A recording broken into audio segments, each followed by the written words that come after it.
오늘 우리가 읽은 이 베드로전서 그리고 앞으로 계속 이어지는 베드로후서, 이 말씀은 사도 베드로를 통하여 기록되어진 말씀입니다. 여러분, 베드로 그러면 우리 마음속에 떠오르는 많은 사건들이 있죠. 그가 어떤 상황 속에서 예수님의 부르심을 받고 제자가 되었으며, 그가 예수님을 믿음으로 고백한 그 고백, 주는 그리스도시요 살아계신 하나님의 아들이십니다라고 하는 이 고백으로 말미암아서 예수님은 내가 이 반석에, 내가 이 믿음의 고백 위에 내 교회를 세우겠다 말씀하시고, 너희가 내 이름으로 무엇을 구하든지 하나님께서 닫힌 문을 열게 하시겠다고 말씀을 하신 약속을 우리가 기억합니다. 십자가 앞에서 베드로가 예수님을 모른다고 부인하고 배반하고 도망하기도 하였지만, 부활하신 예수님을 만난 자리에서 부끄럽지만 온전치 못하지만 내가 주님을 사랑하는 줄 주께서 아십니다 라고 하는 그 고백을 들으신 예수님께서 베드로에게 다시 내 양을 먹이라고, 내 양을 치라고, 양을 위임하며 사명의 길을 걷게 하셨던 예수님이십니다. 베드로가 성령의 충만함을 받은 이후에 십자가에 자신의 생명을 내어주고 순교의 제물이 되어짐으로 이 땅 위에 예수님의 구원의 교회를 세우게 하신 사실을 우리는 기억합니다.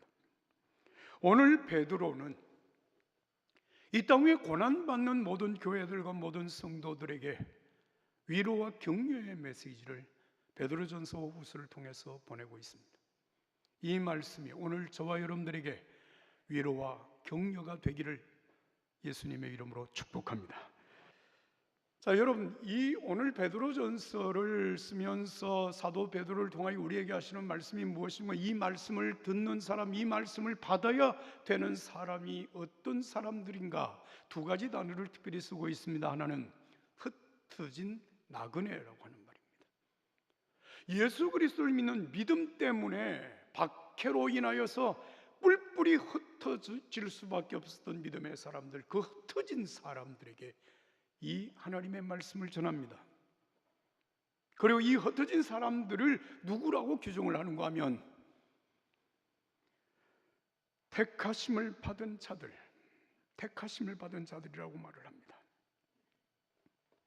택하심을 받은 하나님의 사람들이기 때문에 믿음으로 말미암아 박해를 받게 되고, 박해 속에서 흩어졌으나 어디에 있든지 그 삶의 자리에서 하나님을 경외하는 사람들에게 오늘 이 말씀을 전한다는 겁니다.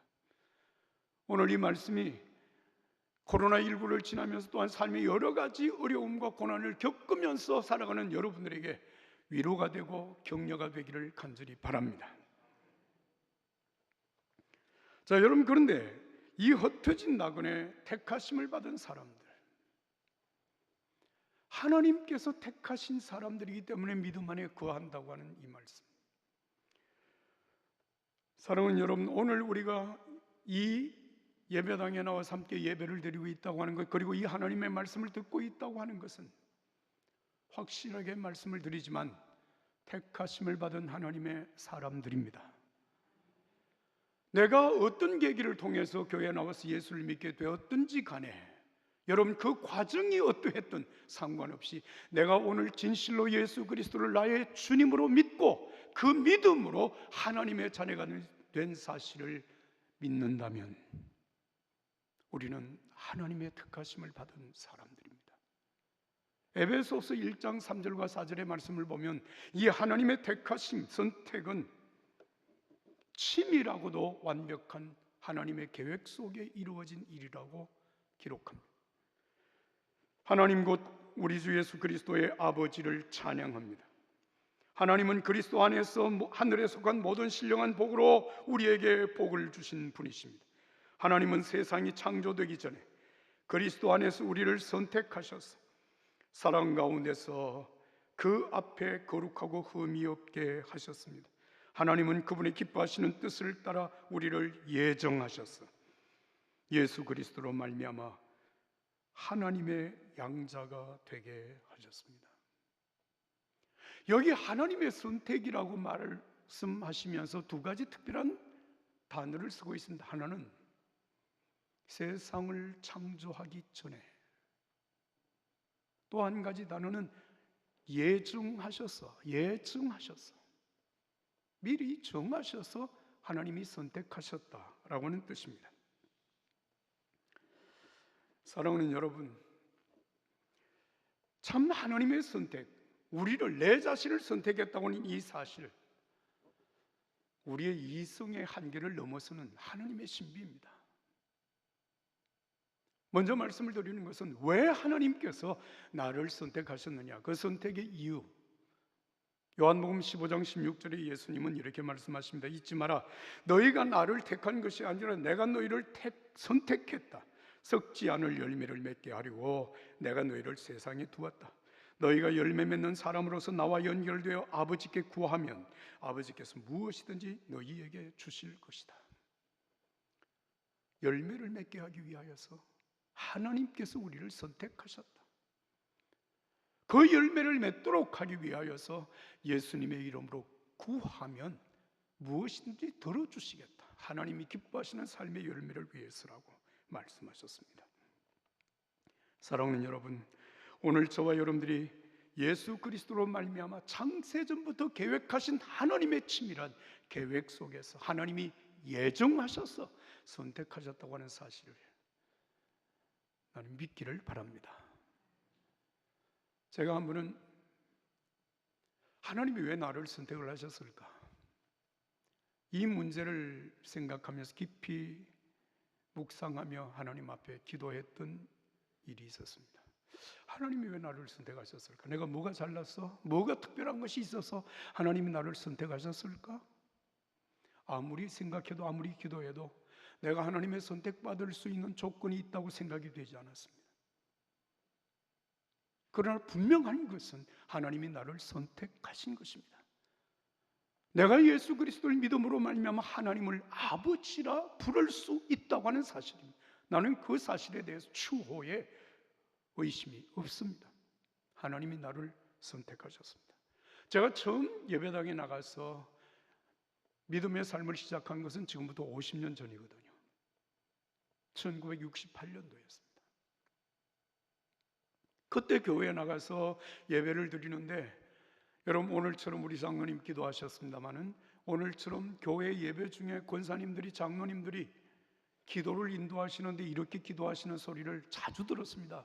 하나님 아버지, 정말 보잘것없는 나 같은 죄인을 천에 하나 만에 하나 선택하여 구원해 주시고 하나님의 자녀로 살게 해주시니 감사합니다. 1000사람 중에 한 사람, 10,000사람 중에 한 사람 나를 선택해서 오늘 하나님의 자녀가 되게 하시고 구원받게 하시니 너무 감사합니다.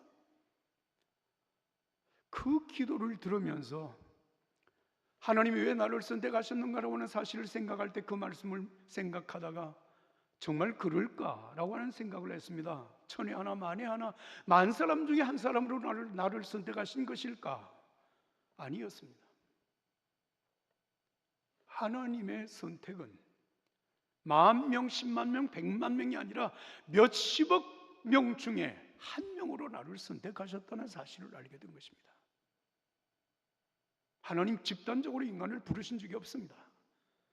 한 사람 한 사람을 선택하여 부르셨는데, 여러분 아직도 구원받지 못한 이 땅의 수십억 명의 사람들 가운데서 하나님이 나를 선택하셨다. 이걸 여러분 확률로 생각하면, 선택의 확률로 생각하면 완벽하게 제로에 가깝습니다. 몇만 분의, 몇백만 분의 1, 몇천만 분의 1이 아닙니다. 여러분, 사람들이 로또를 삽니다. 그리고 로또에 당첨된 사람이 있습니다. 1등으로 당첨이 되면 몇십억 로또 당첨 대박을 터뜨리는 사람들이 있죠. 여러분, 오늘 우리의 하나님 앞에 선택받음은 로또에 당첨되는 비율과 비교할 수 없습니다. 우리가 선택받은 자의 이 영광은 로또에 당첨되어서 받는 상금과 비교할 수 없습니다.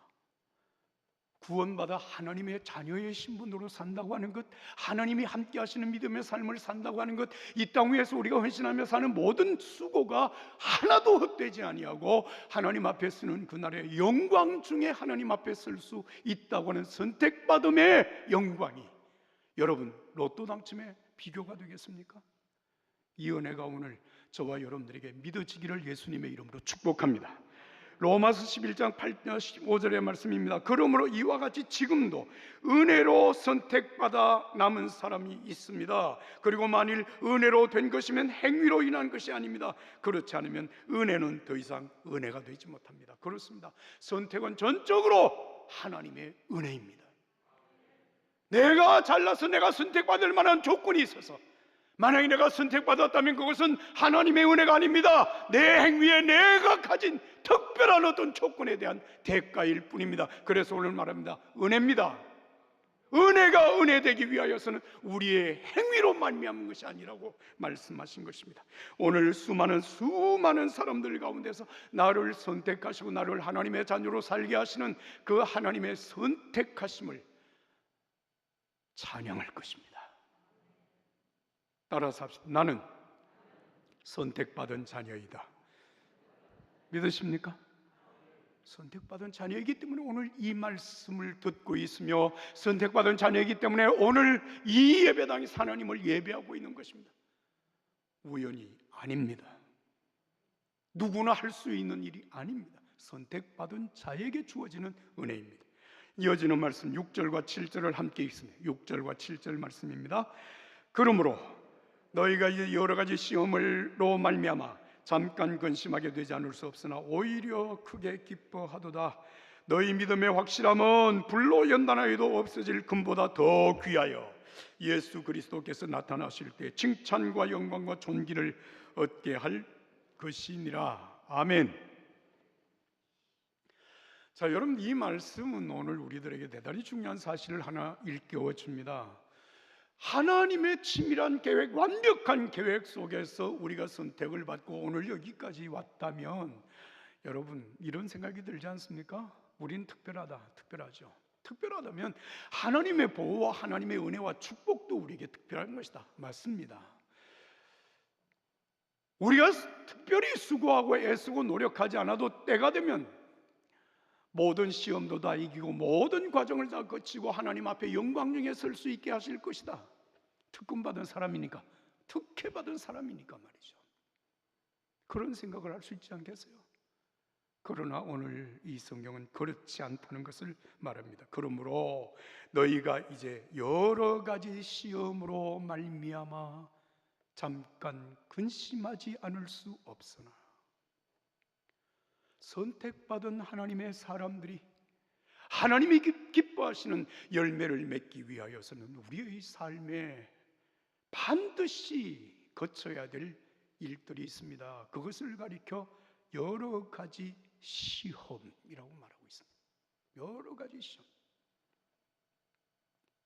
여러분, 이 여러 가지 시험은 한꺼번에 이것저것 다 한꺼번에 겪는 시험이 아니라 여러분 이 시험은 겪고 나면 또 반복해서 우리에게 다가오는 시험이라고 하는 사실을 일깨워주고 있는 말씀입니다. 누가복음 4장 1절로 13절 말씀은 세례요한에게 세례를 받으신 예수님께서 광야로 가서 금식하며 기도하실 때 마귀에게 받은 시험에 관하여 기록하고 있습니다. 여러분 잘 기억하시겠죠? 예수님 받은 시험은 크게 세 가지였습니다. 마태복음 4장과 누가복음 4장에 동일한 세 가지 시험을 기록하셨는데 하나는 돌로 떡을 만들어라, 성전 꼭대기에서 뛰어내려라, 천하만국의 영광과 권세를 보여주면서 내게 절하면 내게 주리라, 내게 절하라. 여러분, 예수님은 하나님의 아들 메시아 구세주이십니다. 여러분, 예수님에게 이런 것이 시험거리가 되었을까요? 여러분 그런 생각하지 않습니까? 예수님의 그까짓 건 그게 무슨 시험이 되냐? 패스. 그렇게 하찮은 것을 가지고 마귀가 시험을 냈을까요? 아닙니다. 그랬다면 이 성경 말씀은 기록될 이유가 없습니다. 왜 예수님에게 시험이 있었다, 시험을 받았다, 시험을 이겼다, 이따위 글을 쓰겠습니까? 이것은 예수님에게 정말 절박한 시험이었습니다.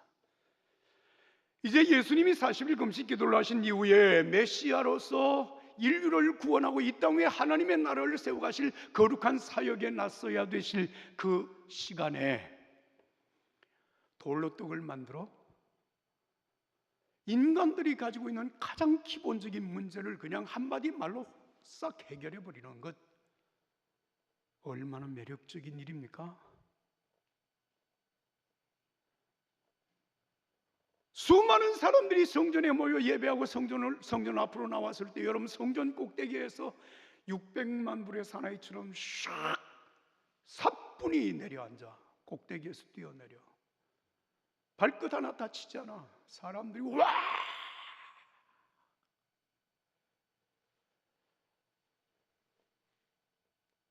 구름대처럼 사람들이 모여올 것 아닙니까?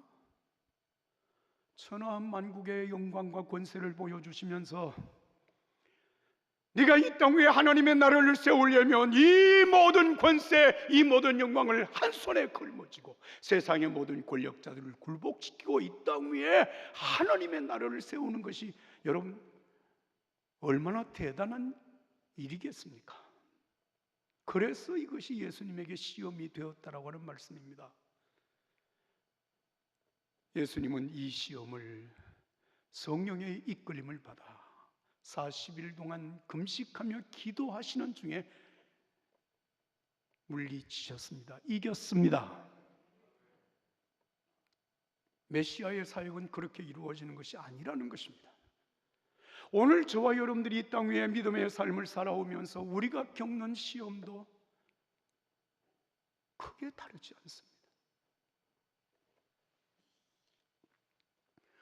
어느 것 하나도 쉽게 해결되는 것이 없습니다. 그래서 예수님은 우리에게 성령의 충만함을 받으라, 시험에 들지 않게 깨어있어 기도하라 말씀하신 것입니다. 그런데 더 놀라운 사실, 여러분 누가복음 4장 13절 말씀인데 이렇게 기록되어 있습니다. 마귀가 모든 시험을 다한 후에 얼마 동안 떠나니라. 여러분 이 말이 참 미묘한 말입니다. 한번 따라서 하겠습니다. 얼마 동안 떠나니라. 마귀가 시험을 다한 후에 얼마 동안 떠났다고 하는 말은 무슨 말입니까? 시험이 이제 끝났다는 얘기가 아닙니다. 또 오겠다는 얘기예요. 누구에게? 예수님에게. 여러분 예수님의 3년 동안의 공생애, 메시아로서의 공생애의 생애를 우리가 다 얘기할 수 없지만 마지막 겟세마네 동산에서 예수님의 기도를 여러분 기억하십니까? 그 겟세마네 동산에서 예수님이 기도하실 때 예수님의 마음이 어떠했는지 마태복음 26장은 이렇게 기록하였습니다. 내 마음이 괴로워 죽을 지경이다. 너희는 여기 머물러 나와 함께 깨어 있도록 하여라. 내 아버지, 할 수만 있다면 이 잔을 내게서 거두어 주십시오. 그러나 내 뜻대로 하지 마시고 아버지의 뜻대로 하십시오. 누가복음 22장 44절, 예수께서는 고뇌 속에서 더욱 간절히 기도하셨습니다. 그러자 땀이 핏방울같이 되어 땅에 떨어졌습니다. 여러분, 예수님이 겟세마네 동산의 기도가 무엇입니까? 십자가를 지지 않고도 인류 구원의 역사가 이루어질 수 있다면, 인간의 죄의 문제가 해결될 수 있다면 아버지여 그 길을 내게 허락해 주십시오. 마음이 괴로워 죽을 지경, 고뇌 속에서 더욱 간절하게 땀이 핏방울같이 떨어지는 그 진액을 짜내는 예수님의 기도가 여러분 십자가를 지게 하신 것입니다.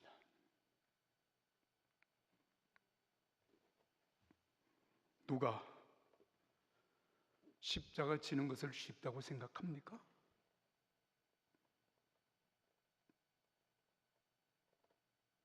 한 번 시험에 이겼으니까 다음에도 거뜬하게 이길 것이다. 무엇으로 장담하시는 것입니까? 여러분, 오늘 우리 주변에 다른 사람은 구원하고 자기 스스로 버림을 받는 사람들이 있다는 것을 아십니까?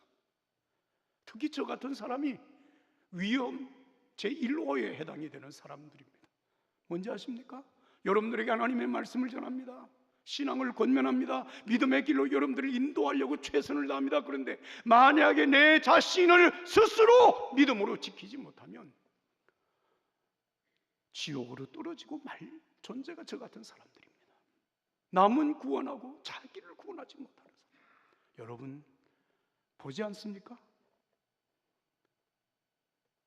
저 정도의 사람이라면 하찮은 그까짓 것은 아무것도 아니고 넉넉히 이겨낼 수 있을 것만 같았는데 넘어지는 거예요. 깨지는 거예요. 끝나는 거예요. 시험이라고 하는 것이, 여러분, 고난이라고 하는 것이 한 번 이겼다고 끝나는 것이 아니고 우리가 주님 앞에 서는 그 순간까지 지속되는 시험, 여러 가지 시험, 여러분 여러 가지 고난 믿음으로 이겨가야 할 줄로 믿습니다. 쉬운 예수는 없습니다. 제가 이 말씀을 준비하고 기도하다가 묵상하다가 제 마음속에 문득 떠오르는 한 구절의 노래 가사가 있었습니다. 누가 사랑을 아름답다 했던가? 나는 이 노래를 누가 부르는 것도 모르고 앞소절이 뭔지 뒷소절이 뭔지 하나도 몰라요. 그런데 그게 딱 떠오르는, 누가 사랑을 아름답다 했던가? 누가 십자가가 쉽다고 했던가요? 누가 믿음의 길이 쉽다고 말하던가요? 하나님의 자녀로 살아가는 신앙의 길이 쉽다고 말한 사람이 누구이든가요? 예수님은 말씀하십니다. 누구든지 나를 따라오려거든 자기를 부인하고 자기 십자가를 지고 나를 따를 것이니라. 십자가 지지 아니하고 자기를 부인하지 아니하고 예수님을 따를 수 있는 제자는 세상에 존재하지 않습니다. 내 성질대로 살고 내 욕심대로 다 살고 내 고집대로 살면서 예수님을 따르는 제자라고 말할 수 있는 사람은 세상에 한 사람도 존재하지 않습니다. 하고 싶은 대로 다 하고 먹고 싶은 거 다 먹고 누릴 거 다 누리면서 예수님을 따를 수 있다? 자기 스스로를 속이고 있는 사람입니다. 사랑하는 여러분, 주일 예배를 우리가 지키기 위하여서도 우리의 삶의 많은 것들을 포기해야 가능한 것이고, 새벽에 일어나서 기도하기 위하여서는 여러분 저녁에 텔레비전 보는 시간을 축소시켜야 됩니다. 그래야 가능한 것입니다. 11조를 하나님 앞에 드리기 위하여서 재물을 절약해야 되고, 여러분 재물을 잘 관리해야 됩니다. 하나님의 선한 사업에 함께 동참하기 위하여서는 삶을 절제해야 되고 헌신하고 희생해야 하는 것입니다. 누가 사랑을 아름답다 했던가? 누가 십자가의 길이 쉽다고 말을 했던가? 예수님조차도 고뇌 속에서 피땀 흘리며 기도하는 그 기도로 갔던 길이 십자가입니다. 믿음의 길은 신념이 강하다고 갈 수 있는 길이 아닙니다. 많이 배운 사람, 많이 가진 사람, 지위가 높은 사람이 가는 길이 아닙니다. 하나님의 선택받은 사람들이 가는 길입니다. 택함받은 하나님의 사람들이 가는 길입니다. 그러나 이 길에 여러분 우리가 극복해야 될 많은 시험들이 있습니다. 여러 가지 시험이 있습니다. 주님 앞에서는 그날까지 이 시험은 우리의 삶 속에 지속될 것입니다. 여러분들의 힘으로, 여러분들의 노력으로, 내 신념으로 극복할 수 있는 길이 아닙니다. 우리에게 성령으로 충만하게 하시고 날마다 십자가의 주 예수 그리스도를 바라보며 주님과 함께 십자가를 지고 예수님을 따르는 자, 넉넉히 승리의 길을 갈 줄로 믿습니다. 이 은혜가 오늘 저와 여러분들에게 함께 하기를 예수님의 이름으로 축복합니다.